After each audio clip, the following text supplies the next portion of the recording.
taking place there. Hey, nice to see you again. Welcome back. Welcome back.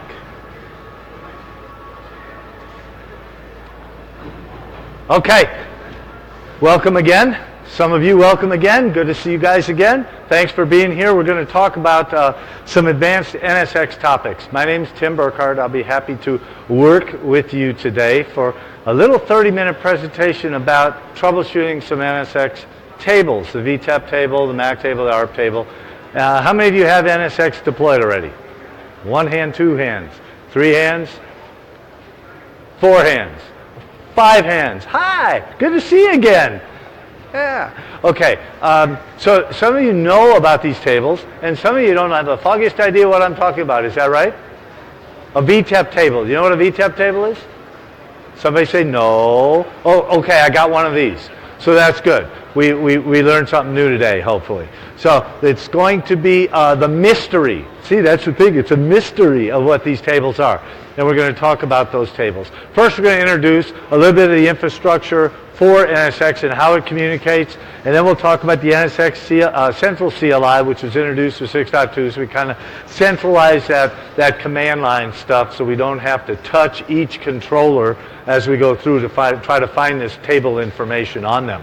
And then we'll look at how the tables actually get populated and how we can validate. And maybe a little bit about why do I care, right? There's a little bit of that. And then so if I've lost connectivity, then we're going to talk about controller disconnected mode, which was introduced with 6.3. And so you get an opportunity to kind of see what we've done to solve some of the problems that we ran across before we had controller disconnect mode. Okay, so yeah, come on up and sit a little closer if you want to see me sweat. It's better. You know, you can actually tell. Nobody's sitting in the front row. We got nobody in the splash zone. I'll try not to spit too much. Okay, infrastructure communication. Those of you that have deployed, you know a little bit about NSX's communication channels. The first thing, and we kind of break this down color coordinated. We've got the management plane, control plane, and data plane. Green, blue, and dark blue, right? The data plane is where data flows. Very good. You guys are really smart. The control plane is what we use to control some of that data, and the management plane is used for managing it. So if you see in management plane here, we've got listed vCenter and the NSX management. The CMP on top is any cloud management program that you might consider using. We use vCenter mostly, as vSphere guys. That's what we do. And we connect to vCenter. NSX connects to vCenter. You see there's an API that is going to be talking between the two. So when we go into vCenter, we see NSX Manager, we see all the NSX components that we can manage through that point. One of the first things that we do once we've deployed and connected the NSX Manager is to deploy the controllers. Okay, we deploy those. And this is going to be a question for all you guys that have done this before. This is nice and bouncy. How many controllers do we put in our controller cluster? Look, everybody's got their fingers up. Excellent, way to go, way to go. So 3 controller nodes. That's the first thing that we're going to do when we deploy as part of the installation of NSX. And so those 3 controller nodes are pictured over there as 3 circles, right? They are managed from the NSX Manager through an internal REST API for that deployment. vCenter is obviously still involved, but they're predominantly deployed through the REST API from the manager. Now, you will see a couple of other items, although there's only one listed there, in the control plane for the NSX Edge Distributed Logical Router. The DLR is a virtual machine that acts and lives, as it pictured here, in the control plane. Does anybody know what the DLR is? Anybody familiar with DLR? Travis, if you don't raise your hand, I'm going to be very upset with you. Okay. Travis actually took a class from me just a couple of days ago. So the DLR is a router, distributed logical router. So if it's distributed, where does it live? Distributed router lives where?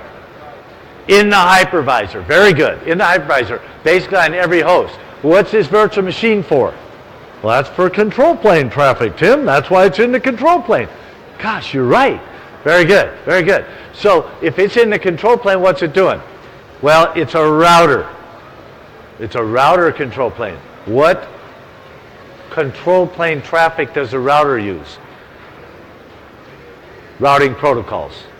Okay? OSPF, BGP are managed through the neighbor or peer relationship to that guy sitting right there.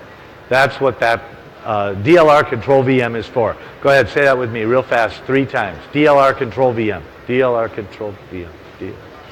Okay, you don't really have to say it. Now, the data plane is listed down here, and probably the most important part of this particular slide is in the data plane in the dark blue with arrows pointing to it.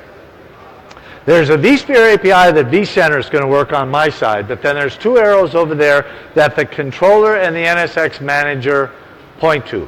One is the VSFWD, which stands for vShield State for Firewall Daemon, and the other is the NetCPA, which stands for Network Control Plane Agent. So we have daemon and agent running on the host. Imagine that. The firewall talks to the firewall daemon. Routing and switching talk to the NetCPA, the control plane agent. Okay? Now those guys talk as the arrows we kind of disappeared. We've got those 2 talking together, VSFWD and NetCPA, but right below VSW NetCPA, we have security VXLAN DR, DFW, security VXLAN DR, DFW, security. So that's representing multiple hosts. And NetCPA is actually talking, you can see there's an arrow pointing little hosts there. NetCPA is talking to the vSphere installation bundle, the module that represents switching, routing, or firewall within the kernel, within the hypervisor's kernel. Okay, so that's how communication takes place. Cool? Cool. Everybody nodded. Excellent. So let's talk about NSX Central CLI, introduced in 6.2. Boy, what a busy slide with a whole bunch of numbers and stuff. Letters and numbers and all kinds of stuff. Well, what is it showing? Well, it's actually showing nsxmanager.middle.earth. Don't know where that came from. But it's showing me the ability to go show logical switch controller master VNI 5001 VTEP. And that shows a VTEP table. Show logical switch controller master VNI 5001 MAC. In previous versions, and it has the ARP table at the end. In previous versions, you had to go to each controller to get this information.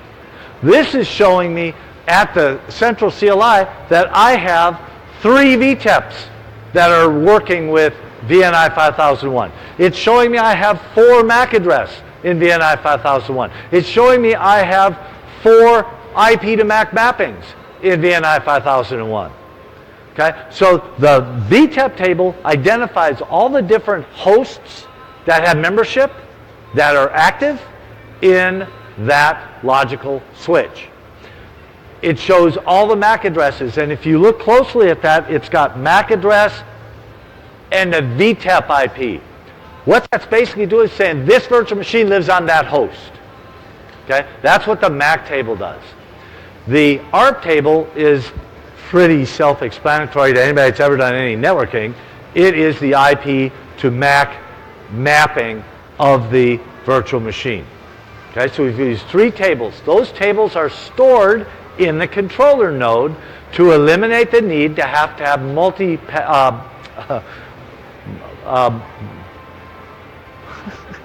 you know, sometimes when you're standing up here, your mind just goes whoosh.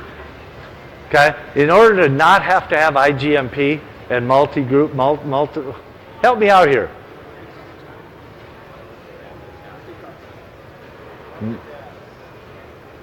Everybody hear them?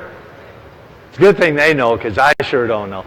Multicast network, okay? The tables that are built in the controllers are keeping us from having to have multicast networking available on our network. I can run all of the VXLAN capabilities without having multicast. somebody usually asks at this point, well, what if I have multicast? Then by all means use it. By all means use it. If you've got the expertise and the capability within your network, use multicast. It's much less overhead on the network, much less overhead on the host. So by all means use it. So that's what these tables signify. Now I kind of told you, I hinted at how the tables are built. Each controller node has responsibility for what we call a slice of workload in the controllers. Now, each node would be responsible potentially for a slice, which would be a logical switch. So if I'm responsible, if I'm a node, don't I look like a node? I'm a node, and I'm a controller node, and I'm responsible for 5001, for VNI 5001. Then I keep all the tables, okay? I look like I could carry tables, yes? Okay, good, good. So how do I populate that thing? Well, I've got an example over here that's got 4 different hosts. And I'm using 2 VNIs, 2 logical switches. We label them 5001 in green, 5002 in red. And we have a collection of virtual machines. And at this point, none of the virtual machines are powered on. Okay? Not a lot of workload going on. So what we have prepared in the lower half of this slide is the idea that we're going to have VTEP tables, MAC tables, and ARP tables associated with the VNIs. So nothing is populated there. It's empty. Oh no, how can it get populated? Real easily. Watch for the magic. Turn on VMA. And what happens to my table? Oh, now I know that there is a virtual machine that's powered on this VTEP. Virtual machine is powered on that host. That's basically what I know. So I've got a VTEP ID in the VTEP table. It says, okay, 10.10.10.11 has a membership. It says, I know the MAC address. Maybe he does, maybe he doesn't, but he's got his MAC address listed there of AAAA to 10.10.10.11 in the MAC table, in the middle table. And the ARP table, if an ARP request had taken place, would show up with VMA's IP address mapped to AAAA. Okay, cool, pretty straightforward, yes? Okay, I'm seeing a lot of nods, that's good. I'm not hearing any rattles, that's very good. So we're going now to power on another machine. What do you think will change with the fact that I power on another machine on that same host? What do you think is going to change?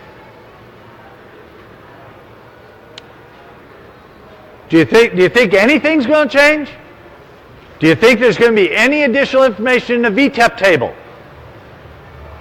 I got some rattles that time, and that was correct. Nothing's going to change in the VTEP table because this guy's on the same VTEP as that. So I don't add another entry to the VTEP table. I add another MAC address to that VTEP, and I add another IP to MAC mapping. So the ARP table changes, and the MAC table changes, but the VTEP table doesn't. Do you see where this could come in handy for troubleshooting? Is the MAC on the right host? Right? This is where you can find out.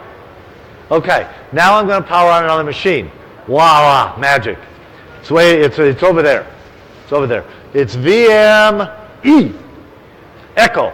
So VM Echo is powered on. What's going to change in my tables now?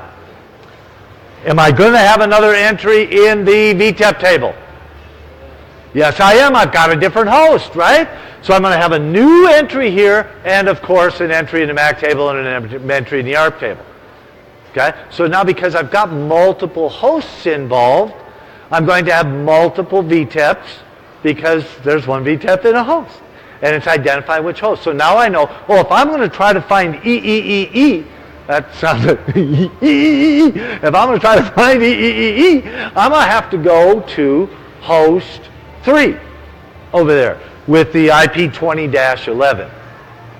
Okay? Can 20-11 in a different subnet have the same membership in a host that's on 10.11? These guys are on the same logical switch. They're in the same layer 2 subnet. They're separated by a router. Ah, praise the beauty of VXLAN.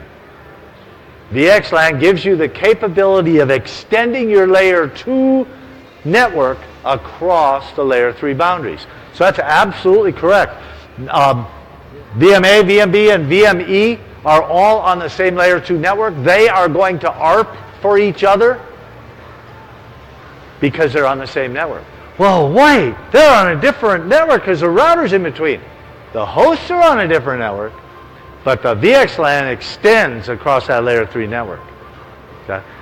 That's pretty awesome. That's the power of VXLAN. That is the power of VXLAN. Okay, now we're going to go on. We're going to populate the next one because we're going to power on VMF. That sounds like something. That's a brand or something. Is it VMF? I'm going to power on VMF. Tell me what changes are going to be made to this table. What changes are going to be made to this top table? I can't hear you.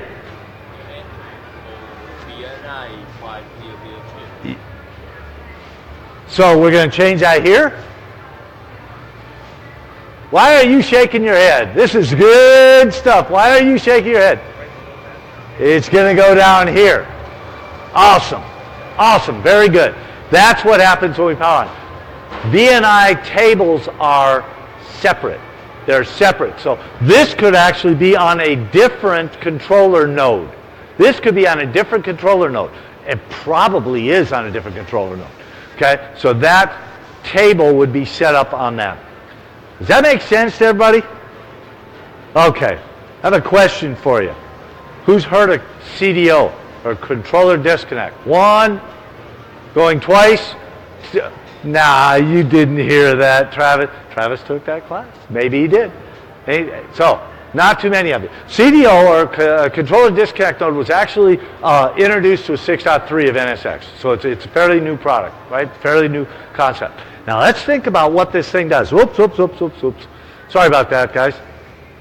In order to create CDO, or to make it available to us, we enable it at the transport zone. Now, just a little description here. The transport zone was originally brought on to define different encapsulation protocols, so we would separate the different encapsulation protocols. We've decided with NSX-B that we're only using VXLAN. We aren't using any of the other encapsulation modes that are out there. We're strictly focusing on VXLAN.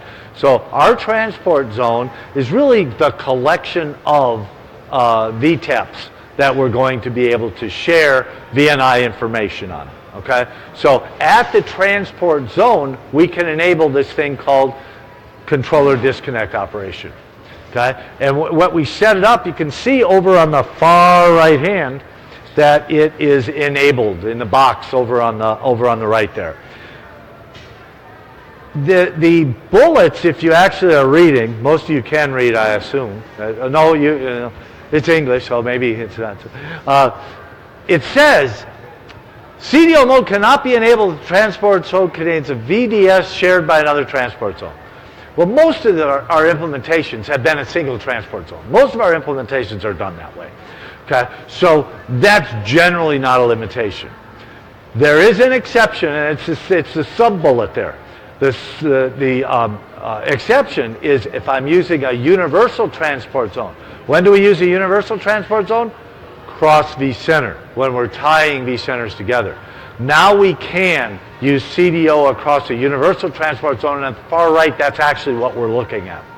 So we enable CDO, and when we do that, the controller disconnect mode says, hold on, I need to enable it. You saw I just enabled it. I'm going to create a hidden logical switch that's going to span every host, the entire transport zone. Okay? Now, if you take note here, we've got VNIs, or segment IDs, of 9000, 9001, 9002 in both cases. The VDO logical switch was actually created with the next available ID. The next available ID, who could guess what the next available ID is? 90,002. 3, very good. You know, that's just good. 1, then 2, then 3. You guys are good. All right, so we created that thing. Then if we go to create another one, we're not going to overwrite the 3. So we've got 90,004 as our next one. Okay, so that just gets set up that way. Now, in normal operation, the way things work with our transport zones and with our controllers is when we take a VTEP, we have a VTEP table sitting over here on the far right, and we say, I'm V-motioning from 2 to 3, they're both already in. I have hosts in the VTEP table already. But what would happen if I power on a new virtual machine? Now I have to add a VTEP, right? Just like we just did. Just like we just did when we added VME. So now we've added VM4 here on host 4. Host 4 had to get added to the VTEP table. Follow? Make sense? Okay. What do they get used for? They get used for finding things by the controllers. So the VTEPs can find stuff that the controller knows about. So I should be able to find host 4 or the VM on host 4 from any of the other machines. Shouldn't have any trouble getting it to them. The MAC table is going to get populated. The ARP table is going to get populated. Everything's going to be hunky and dory, and we're all going to be happy. Prior to 6.3, if a disaster occurred, doesn't have to be a major disaster. It might just be I lost my connectivity to the controllers. Okay? How many controllers in the node? How many nodes in the controller? 3. Okay. What if I lost track of them? What if I lost connection to them? Ouch. It's okay if no changes take place. The data plane is intact. Remember, the control plane isn't where the data flows, right? So the data plane is intact. So if I don't make any changes, these guys are all still going to be able to talk to each other. If that happens, c'est la vie. Host 1, host 2, host 3. I'm still good. But if this happens, we get a big red line. I power on this machine, and none of the other VTEPs would know that that thing existed because the VTEP table still only has host 1, 2, and 3. So he would have no connectivity. That's not good. We like connectivity, don't we? Connectivity is good. Okay, so what we did with controller disconnect operation, we said, okay, same thing could happen. Pow! Dang, I lost it. Okay? I create that CDO logical switch that spans the transport zone. Notice I think I numbered this one a little differently, 5,005. Okay? Instead of 90,003. But look at the VTEP table for that VNI. That's the controller disconnect VTEP. So now, when I power on this machine, sweet! We can still connect because we have knowledge of all the hosts in that controller's VTEP. Cool. Cool. I don't know. I'd prefer to not get a phone call in the middle of the night. I'm a fan of not getting phone calls in the middle of the night. All right. Yes, sir.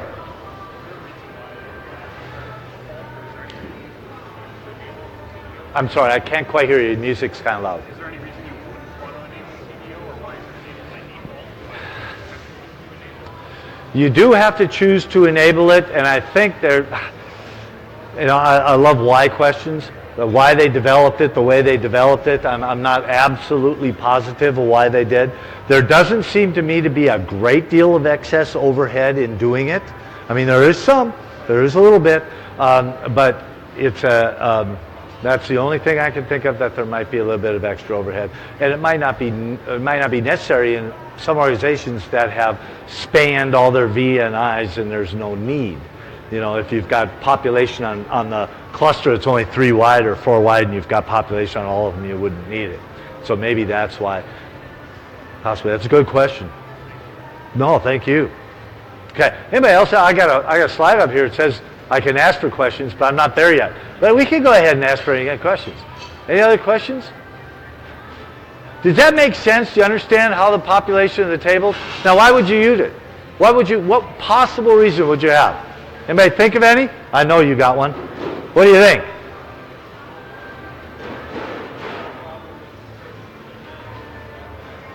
Right. Exactly. And now we can go to the NSX manager and do with central CLI what we had to touch each host for before, which is really a benefit. But yeah, that's exactly right. Oh, gee, I powered on a virtual machine and he can't connect to his server. You know, the servers aren't talking to each other. What's going on? Check the VTEP tables. Check the MAC table and make sure that machine has been registered. Okay? With CDO mode, I'm going to have access to it. Yeah. But that's the reason we want to be able to see those tables. We got to be able to troubleshoot when there's a problem with connectivity. Well, I vMotion this thing, it was working just fine, and all of a sudden all my pings are dropping. You know, have you ever vMotion and kept an active ping going to make sure it's not losing any connection? I still do it in classrooms all the time, right? Boom, boom, boom, boom. Reply, reply, reply, reply. Nothing. What happened there? Well, it's possible I went outside my range. CDO would take over there. Okay? Is that like amazing? Come on, we keep getting better, doesn't it? We just keep getting better. Well, thank you for being here. We have some other information. If you don't know as much about NSX as you'd like, you've come to the right place. We got a lot of stuff going on this week. You heard Pat Gelsinger talk about it on Monday and on Tuesday. NSX is a very important component in your software-defined data center, okay, and your vision into the cloud. So we need to get some kind of grasp on that. We got vMugs available. We got NSX product line. And one of my favorite things to talk to you about, and Travis is going to hear this again for like the 4th time, is the hands-on labs. Okay? The hands-on labs are yours for my personal favorite 4-letter word that starts with F. Free. Now, what were you thinking? Okay. So the free is very good, and you can reuse and reuse and reuse and reuse. Not only just go through the directed instructions of that hands-on lab, but you've got a whole environment so you can work with it. You heard this morning, didn't you? So absolutely, it's a great tool to be able to use. VMware booth, if you haven't seen it yet, you know, this is late in the week already. If you haven't seen a VMware booth, I don't know where you've been. Okay, all breakout sessions all the time. All the way in the back is the VMware booth. If you'd like to see us do this again, Stephen Navarro helped write these slides. He and I are presenting this in a breakout session tomorrow at noon. It's a little extended, a little more detail. So by all means, it's Lagoon L if you'd like to do that. And there's a few training guys left over there. If you'd like to go, wow, I need some more NSX training, they'll hook you up. They'll get you set up. Okay. Oh, what else? We're going to do this in Europe if you want to come along. It's going to be in Barcelona in 2 weeks. Please come. We've got education certification lounge. You know where that is. Have you tested yet? Who's an NV? Who's a VCP NV? Are you? Congratulations. Are you going to go IX now? Good for you. Hands-on labs, hands-on labs, hands-on labs, hands-on labs. Work them again and again and again and again. Okay, that'll help you a lot with that. So we do have training exams upstairs on the 3rd floor if you'd like to take a VCP NV exam. I don't know that you got enough out of this 30-minute session to pass that test. Probably not, but by all means, we'd like to have you go test. And we got all kinds of resources online. And if you hadn't heard Pat on Monday tell us about what Global Service is doing with Skyline to be much more proactive in our assistance of you in your environments, look into Skyline. It's pretty exciting for us. We're all pretty excited about it at Global Services to be able to give that access. There's a survey card. We'd really like for you to fill that out if you would. Not a card, but online. Do your surveys. Say, I've been there. And you can get access to the slide deck if you have any desire to do so because you've been registered. You'll get an email in a couple of days. Any other questions? I'm open to questions. We can talk about anything you want. 2.5 years. Everybody asks. Thank you. Thank you for being here. I appreciate it very much. You all have a wonderful rest of the show.